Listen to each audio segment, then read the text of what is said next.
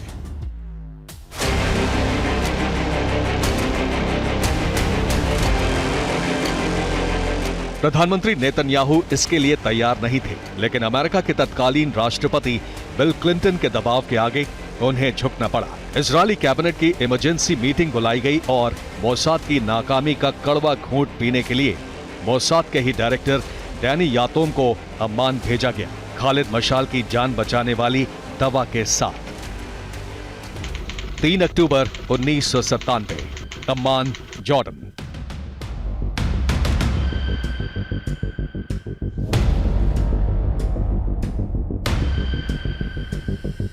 लेकिन मोसाद की इज्जत का जनाजा निकलना अभी बाकी था।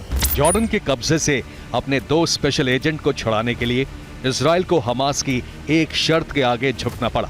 इजराइल को हमास के सर्वोच्च नेता शेख अहमद यासीन समेत 5 दर्जन से ज्यादा कैदियों को रिहा करना पड़ा।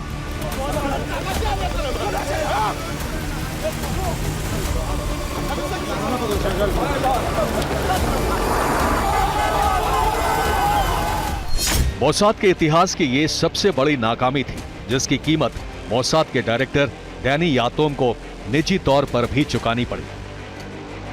25 फरवरी 1998, यरूशलेम, इजराइल।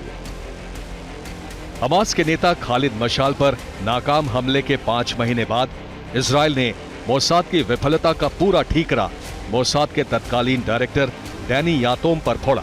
उन्हें बेआबरू होकर इस्तीफा देना पड़ा।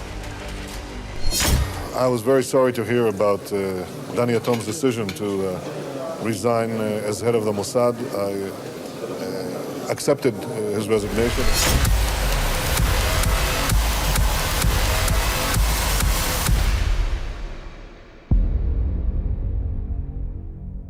अतीत यानी गुजरे जमाने की यादों का 2 तरह से असर होता है। बुरी यादें डराती हैं तो अच्छी यादें खोया हुआ आत्मविश्वास भी लौटा देती हैं। हमास के खिलाफ मोसाद के मिशन में दोनों तरह के हालात हैं। मोसाद की नाकामियों की डरावनी यादें हैं तो उनसे उबरने के लिए 47 साल पुराना इतिहास भी है, जो भरोसा पैदा करता है कि मोसाद अपने दुश्मनों के साथ क्या कुछ कर सकता है। हमास ने जब 250 से ज्यादा लोगों को इजराइल से अगवा किया तो लोगों को मोसाद का कौन सा कारनामा याद आया था, वही कहानी देखिए टेलीसीरीज के इस एपिसोड में, वज्रपात, द हिस्टोरिक मिशन।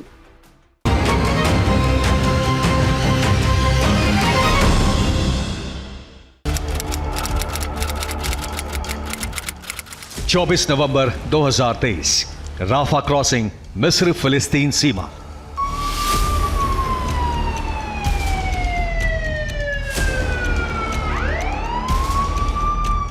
हमास के कब्जे से 48 दिन रहने के बाद बंधकों की रिहाई पर इजराइल के लोगों ने राहत की जितनी गहरी सांस ली,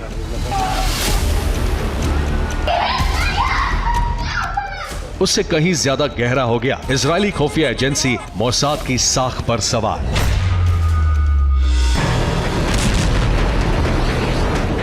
सात अक्टूबर की सुबह जब हमास के लड़ाकों ने इजराइल में घुसकर लगभग 250 लोगों को बंधक बनाया था, तब लोगों को भरोसा था कि ज्यादा से ज्यादा एक हफ्ता मोसाद की चाल और इजरायली सेना के कमांडो सारे बंधकों को छुड़ा लेंगे। बंधक संकट से कैसे निपटा जाता है, ये सबक दुनिया को मोसाद ने ही सिखाया था। इजराइल के लोगों को आज भी 47 साल पुरानी वो कहानी मुंह ज़बानी याद है।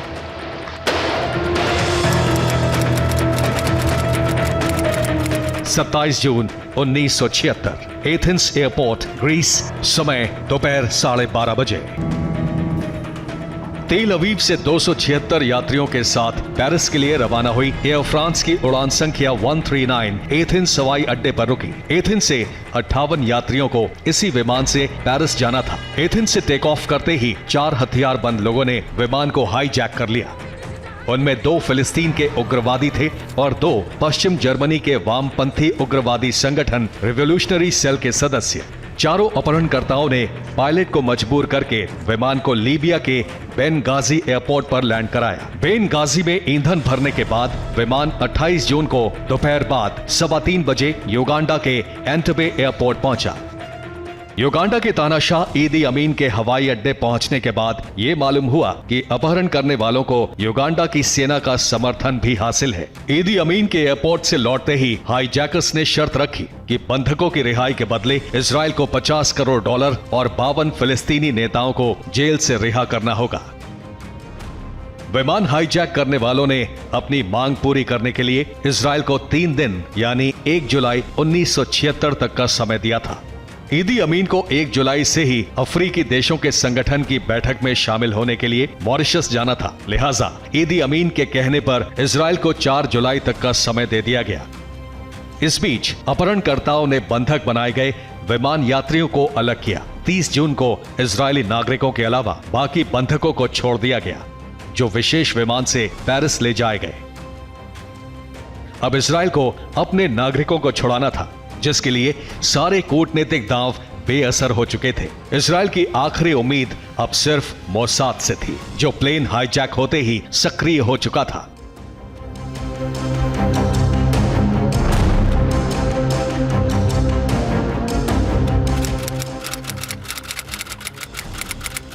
दो जुलाई 1976, इजरायली सेना का वॉर रूम।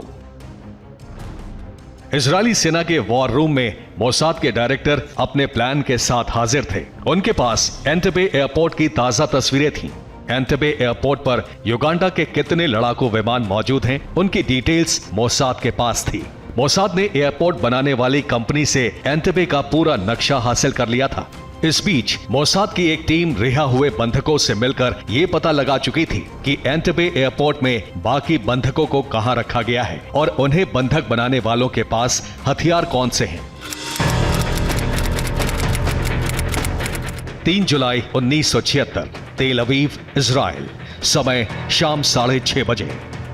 इजराइल के तत्कालीन प्रधानमंत्री यित्ज़हाक राबिन ने मोसाद के प्लान को हरी झंडी दी, जिस पर अमल करने के लिए इजरायली सेना और वायुसेना के 100 तेज तर्रार अधिकारियों और कमांडो की टीम बनाई गई। एक टीम को 4 बड़े विमान के साथ बंधकों को वापस लाने की जिम्मेदारी सौंपी गई, जबकि दूसरी टीम को एंटबे एयरपोर्ट पर ग्राउंड ऑपरेशन को अंजाम देना था। इजराइल से युगांडा तक चुपचाप पहुंचना आसान नहीं था। रास्ता इजराइल के दुश्मन देशों की सीमा से गुजरता था, लिहाजा तय किया गया कि विमान को सिर्फ 100 फीट की ऊंचाई पर उड़ाना है, ताकि दुश्मन के रडार उसे पकड़ ना सके। इजराइल की मदद करने के लिए केनिया तैयार था। केनिया के नैरोबी एयरपोर्ट पर इजरायली सेना की टीम उतरी और वहां से लेक विक्टोरिया के रास्ते रबर बोट्स के जरिए रात में लगभग 11 बजे एंटबे एयरपोर्ट पहुंची। युगांडा की सेना को गच्चा देने के लिए इजरायली सैनिक अपने साथ काले रंग की वैसी ही कार ले गए थे, जैसी कार ईदी अमीन इस्तेमाल करता था। फिर भी युगांडा के एक सैनिक को शक हो गया, तो इजरायली कमांडो ने उसे गोली मार दी। मोसाद और इजरायली सेना का प्लान अचानक बदल गया। युगांडा के सैनिक जब तक एक्शन में आते, तब तक इजरायली कमांडो गोलियां बरसाते हुए एयरपोर्ट के अंदर दाखिल हो चुके थे। बंधकों को जिस हॉल में रखा गया था, उसमें सिर्फ एक अपहरणकर्ता था, जो फौरन मारा गया। उधर एयरपोर्ट के रनवे पर घुसे इजरायली कमांडो ने एक एक कर युगांडा के 11 फाइटर प्लेन को तहस नहस कर दिया। लगभग 10 मिनट में ऑपरेशन पूरा हो चुका था। इजराइल के कार्गो प्लेन पहुंचे और बंधकों को लेकर उड़ गए।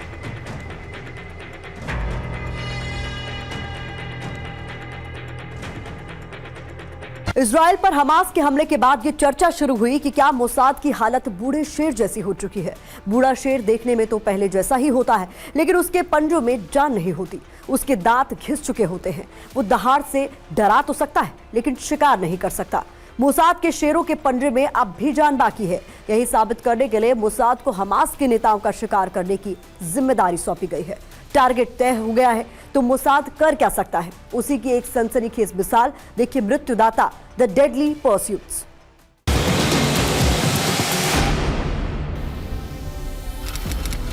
मार्च 2007 दमिश्क, सीरिया। समय दोपहर बाद 3:41।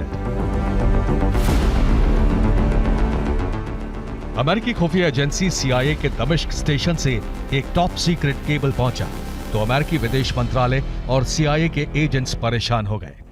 इस केबल में साफ लिखा था कि लगातार पाबंदियों के बावजूद सीरिया के राष्ट्रपति बशर अल असद परमाणु रिएक्टर बनाने में जुटे हैं। सीरिया के राष्ट्रपति के परमाणु सलाहकार जनरल मोहम्मद सुलेमान पर लगाए गए प्रतिबंध भी बेअसर हो चुके हैं। सीरिया के परमाणु बम का सीधा खतरा अमेरिका पर नहीं था, वो अपने रणनीतिक सहयोगी इजराइल की सुरक्षा के लिए ज्यादा परेशान था, जबकि इजराइल की सरकार 2 हफ्ते पहले ही सीरिया के परमाणु ठिकाने को ठिकाने लगाने का मन बना चुकी थी। And on the time that that 8 planes that were flying to the reactor were in the air, the entire Israeli Air Force was somewhere in the Middle East, in the sky, ready to immediately fly over to Syria in the event that one missile will be shot from the Syrian side. 6 सितंबर 2007 Ramat David airbase, Haifa, Israel. Ramat David airbase से इजरायली वायुसेना के 10 F-16 fighter plane laser guided bomb और मिसाइलों से lace होकर रवाना हुए।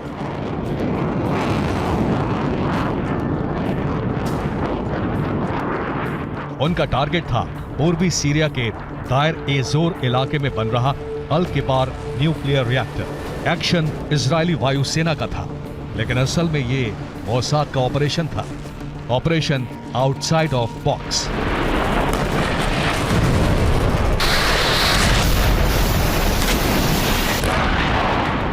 सीरिया में घुसते ही इजरायली फाइटर प्लेन ने पहले रडार सिस्टम पर हमला किया। उसी दौरान मोसाद की टेक्निकल टीम ने सीरिया के रडार सिस्टम को जाम कर दिया। अल किबार न्यूक्लियर प्लांट का सटीक लोकेशन मोसाद पहले ही बता चुका था। लेजर गाइडेड बम से पूरे प्लांट को मिट्टी में मिलाकर इजरायली वायुसेना के सभी विमान सुरक्षित वापस लौट आए।